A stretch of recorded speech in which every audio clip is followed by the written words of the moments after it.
سے الگ ہے سب سے جدا، سنو ایک نئی آواز، باتیں نئی ہے نیا انداز، سنو ایک نئی آواز، دل سے ہے آپ کے ساتھ نیا ہے یہ پیش قدم۔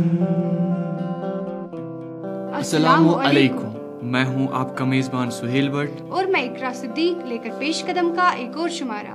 ہمارے آج کے شمارے میں دین ملت کے علمبردار علامہ اقبال رحمۃ اللہ علیہ کی شان میں IUST میں توسیع خطبہ ہے دونوں کی پرواز اسی ایک فضا میں۔ جانتے ہیں ڈاکٹر زاہدہ سے ہارٹ برن کی وجوہات، اور سنتے ہیں روح کو تازہ کر دینے والا اقبال کا یہ کلام۔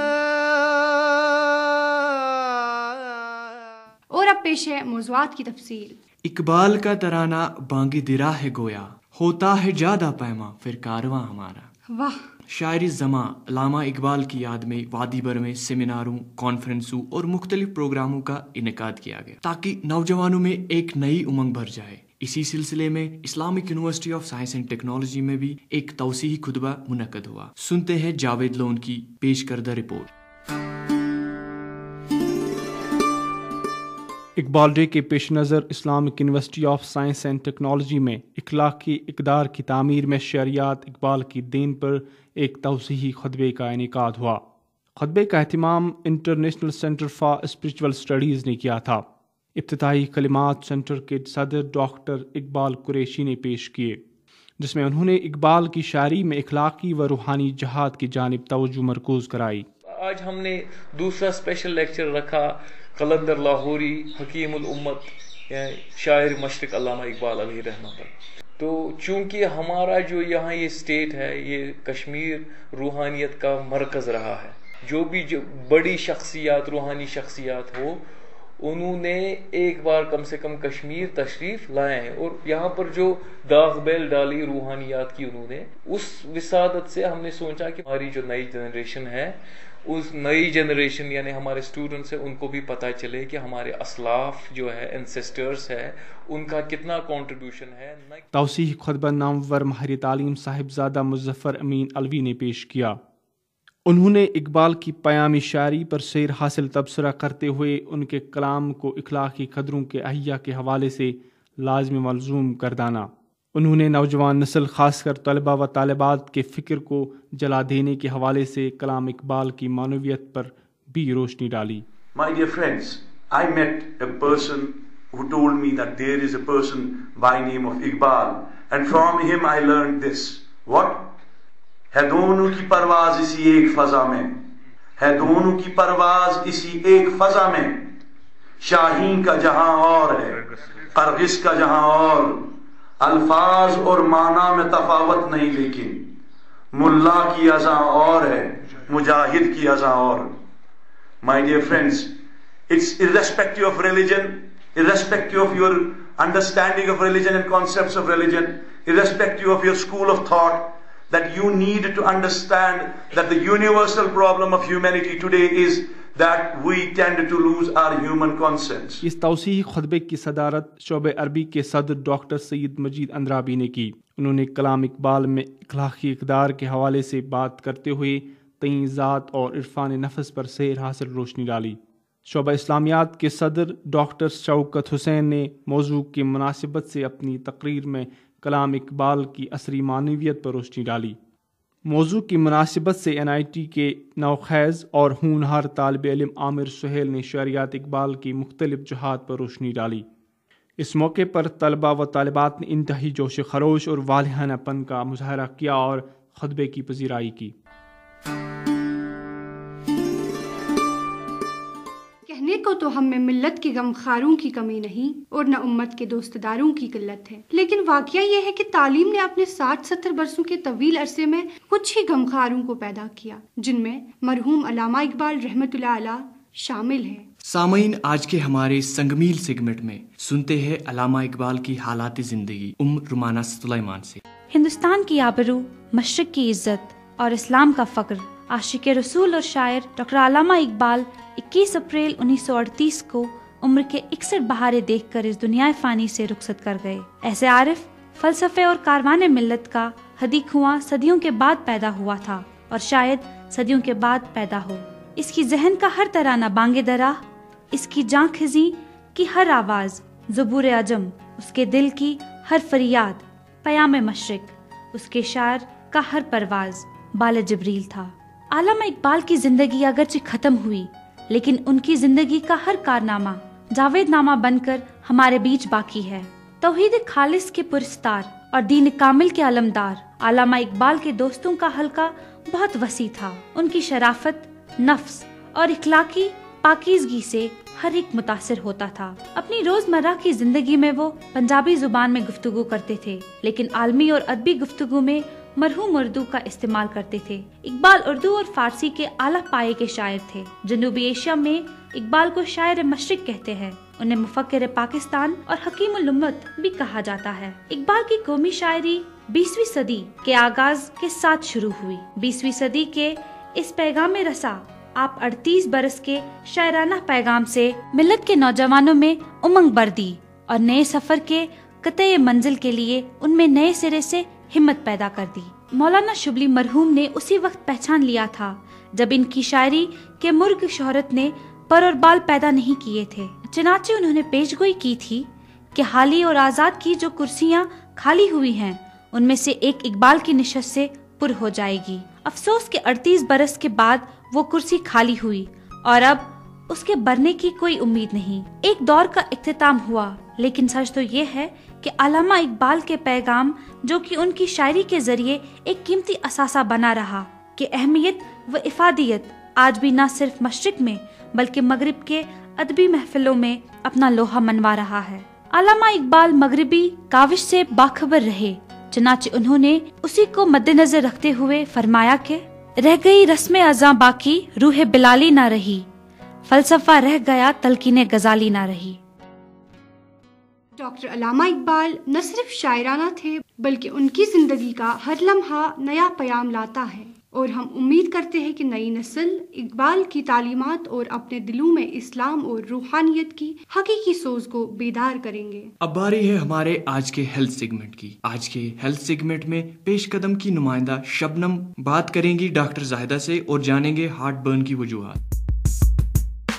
آج کل اکثر مریض جو ہے وہ ہارٹ برن کی شکایت کرتی ہے، تو آپ ہمیں بتائیے کہ ہارٹ برن ہے کیا؟ یہ ایک انکمفرٹیبل جو ہے برننگ سینسیشن ہوتی ہے یوزولی چیسٹ میں۔ یہ اس کو ہارٹ برن بولتے ہیں، لیکن it has nothing to do with the heart. یہ وجوہات کیا ہو سکتے ہیں؟ اس کے وجوہات بہت سے ہیں، ان میں سے ایک ہے کہ کھانے کی چیزیں ہیں یا لائف سٹائل چیزیں ہیں جس سے کہ ایسوفیگل سفنکٹر جو فوڈ پائپ اور اسٹامک کے بیچ میں وہ لوز ہوتا ہے۔ اب ہمیں دیکھنا ہے وہ کن چیزوں سے لوز ہوتا ہے، جیسے چاکلیٹ سے یوزولی جو لوگ یوز کرتے ہیں، پیپر منٹ سے ہوتا ہے، یا سافٹ ڈرنک سے، یا کیفین بیوریج سے، ان میں ٹی کافی وغیرہ آتا ہے، لوگ اکثر یوز کرتے ہیں۔ اس کے بعد ہی اس کا مطلب چائے کا زیادہ استعمال بھی ہمیں ہائپر ایسیڈیٹی میں مبتلا کر سکتا ہے، اور پیشنٹ اکثر اس کے بعد بولتا ہے کہ مجھے دم ہو رہا ہے۔ لیکن ان کے علاوہ سرٹن اریٹینٹس ہوتے ہیں جو کہ ایسوفیگس کی جو لائننگ ہے اس کو انجری کرتے ہیں، جیسے اسموکنگ ہے، الکوہول ہے، یا سرٹن ڈرگس لائک ایسپرین سے ہے، آئیبوپروفین سے۔ کسی بیماری کے لیے لوگ خود میڈیکیشن لیتے ہیں بہت دیر کے لیے، جو آج کل بہت کامن ہو چکی ہے سیلف میڈیکیشن۔ ہاں، وہ اس سے ان کو پتہ نہیں ہوتی ہے کہ اس کے بعد ان کے سائیڈ ایفیکٹس کیا ہو سکتے ہیں۔ دوسرا یہ کہ پریگنینسی میں 45% آف پریگننٹ لیڈیز ریسرچ میں دیکھا گیا ہے کہ ان کو پریگنینسی کے دوران جو ہارٹ برن ہے وہ ورسن زیادہ ہوتا ہے۔ آپ کیسے ڈفرینشیٹ کرتے ہو کہ یہ واقعی اس کے دل میں درد ہو رہا ہے یا اس کے معدے میں ہی کوئی تکلیف ہے؟ پہلے تو سمٹمز سے ہم کرتے ہیں، دوسرا ہے کہ ہم انویسٹیگیشن سرٹن ٹیسٹس ہوتے ہیں اسپیسیفک، تو ہم یوزولی اس سے ECG وغیرہ یا ٹراپٹی ٹیسٹ سے دیکھتے ہیں ویدر اٹ از کہ یہ ڈیفینیٹلی ہارٹ اٹیک، MI یا انجائنا تو نہیں ہے، اسے ڈفرینشیٹ کر سکتے ہیں۔ لیکن اگر یہ سمپل میجر سے لائک اوائڈنگ ٹی کافی یا اینٹی ایسڈ سے ہم ٹریٹ کرتے ہیں، اسے ٹھیک ہو جائے گا، then it is a heartburn. تو یہ سمپل ایسیڈیٹی کی پرابلم ہے۔ اچھا ڈاکٹر صاحب آپ ہمیں بتائیے کہ کچھ لوگ ایموشنلی بہت زیادہ اپسیٹ رہتے ہیں, اکثر شکایت کرتے ہیں کہ ان کو معدے میں جو ہے جلن ہو رہی ہے, تو اس کی کیا وجوہات ہیں؟ جو اب یہ آپ بول رہے ہیں کہ اسٹریس کی وجہ سے, stress can worsen these conditions, کہ اگر آلریڈی ہوگا پیپٹک السر اس سے زیادہ ہوتا ہے. تو اسٹریس سے بھی ایسیڈیٹی دیکھا گیا ہے کہ ریسرچ میں کہ اس سے جو اسٹامک میں وہ زیادہ انکریز ہوتا ہے. جاتا ہے کہ پرہیز علاج سے بہتر ہے, تو ایسے کچھ تدابیر آپ ہمیں بتائیے جن سے ہم اس ہارٹ برن کی شکایت سے محفوظ رہ سکتے ہیں. ہاں, جیسے میں نے کہ پہلے کھانے پینے میں ہمیں ماڈیفیکیشنز لانی ہے. دوسری چیز جو ہے کہ ہمیں اپنے لائف سٹائل میں, جیسے میں نے بولا کہ اگر کوئی تمباکو نوشی کرتا ہے اس کو بند کرنا ہے, یا الکوہول یوز کرتا ہے وہ بالکل بند کرنا ہے. یا تیسرا ہے اگر کوئی اوور ویٹ ہے تو اس کو جو اپنا ویٹ ہے وہ کم کرنا ہے. چوتھا یہ کہ پھر ڈائٹری ہم دیکھتے ہیں کہ جیسے میں نے بولا جوسز, ٹی, کافی یا اسپائسی فرائیڈ فوڈ یا فیٹی فوڈ, وہ اوائڈ کرنے سے ہارٹ برن بہت حد تک ٹھیک ہو سکتا ہے, پیشنٹ کو بہت ریلیف مل سکتا ہے. ایک پریونٹیو میجر یہ بھی ہے کہ ان کو ڈنر جلدی لینا چاہیے, کیونکہ ڈنر لینے کے بعد ان کو 3 گھنٹے تک لیٹنا نہیں ہے, کھڑا رہنا ہے. یا اگر ان کو رات میں ہارٹ برن کی پرابلم ہوتی ہے تو ہیڈ سائڈ جو بیڈ ہوتا ہے وہ ایلیویٹ کرنا ہے. آپ کا بہت بہت شکریہ, آپ نے ہمیں کافی مفید اور اہم جانکاری دی. اس سلسلے میں آپ کا بہت شکریہ. شکریہ. سامعین, چونکہ آج کا ہمارا شمارہ شاعر زمان ڈاکٹر علامہ اقبال رحمۃ اللہ علیہ پر مبنی ہے, تو سنتے ہیں ولایت مظفر کی خوبصورت آواز میں اقبال کا یہ کلام. کبھی اے حقیقت منتظر نظر آ لباس مجاز میں, تو بچا بچا کے نہ رکھ اسے, تیرا آئینہ ہے وہ آئینہ کہ شکستہ ہو تو عزیز تر ہے نگاہ آئینہ ساز میں. جو میں سر با سجدہ ہوا کبھی تو زمین سے آنے لگی صدا, تیرا دل تو ہے صنم آشنا, تجھے کیا ملے گا نماز میں. جو میں سر سجدہ ہوا کبھی تو زمیں سے آنے لگی صدا, تیرا دل تو ہے صنم آشنا, تجھے کیا ملے گا نماز میں. بہت خوب سہیل, علامہ اقبال کا تو انداز ہی الگ ہے. بے شک اقرا, 23 اپریل عالمی کتابوں کے دن کے طور پہ منایا جاتا ہے, جس کا مقصد طلبہ خاص کر نوجوانوں کو بک ریڈنگ کی طرف راغب کرنا ہے. بک ڈے کے مد نظر Islamic university of science and technology میں ایک تقریب کا انعقاد ہوا. افتتاحی تقریر میں یونیورسٹی کے لائبریرین وجہی علوی نے کہا, those who read lead the world. اس تقریب میں طلباء نے بڑھ چڑھ کر حصہ لیا. آئیے جانتے ہیں ہمارے کتپنڈ سیگمنٹ میں بک ریڈنگ سے متعلق طلباء کا کیا کہنا ہے. مجھے بک ریڈنگ بہت پسند ہے, میں بک سے زیادہ کنسنٹریٹ کر پاتی ہوں اور مجھے سمجھ نہیں آتا ہے. بکس کمپلیٹلی ہم ریپلیس ہو چکی ہے, جو بھی انٹرنیٹ سے ملتا ہے ہمیں مٹیریل وہ بہت زیادہ اچھا ہوتا ہے. I like traditional way of reading because it's very easy and convenient. I don't like e-books because I get very much strained by these books. Think traditional جب بھی ہم ورڈ سنتے ہیں تو کچھ اپنا سا لگتا ہے. That's why I like it. دونوں طریقے اچھے ہیں میرے حساب سے, کہ اگر ہمارے پاس کم ٹائم ہوگا اور ہمیں زیادہ سے زیادہ انفارمیشن چاہیے تو اس کے لیے بیسٹ وے جو ہے وہ ای بک ہے. کیا آپ جانتے ہیں کہ بک ڈے 23 اپریل کو ہی کیوں منایا جاتا ہے؟ کیوں؟ کیونکہ 1616 عیسوی میں آج ہی کے دن Shakespeare, servants, گاسلاسو de la Vega کا انتقال ہوا تھا, جبکہ مورس ہالڈر نبوکو جیسے کئی دیگر معروف مصنفوں کا جنم 23 اپریل کو ہی ہوا تھا. اور ان عظیم شخصیات کو خراج عقیدت پیش کرنے کے لیے یونیسکو نے 23 اپریل کو بک ڈے کے طور پر منانے کا فیصلہ لیا. جانکاری کے لیے شکریہ اقرا. سامعین, اسی کے ساتھ آج کا پروگرام اختتام کو پہنچتا ہے. آپ کو ہمارا پروگرام کیسا لگا ہمیں اپنی رائے سے ضرور نوازیے گا. آپ ہمیں میل بھی کر سکتے ہیں. ہمارا ای میل آئی ڈی ہے peshkadam@gmail.com. اسی کے ساتھ ہی پیش قدم کا آج کا شمارہ اختتام کو پہنچا. سہیل بٹ, اقرا صدیق اور پیش قدم کی پوری ٹیم کو دیجیے اجازت. خدا حافظ. سب سے الگ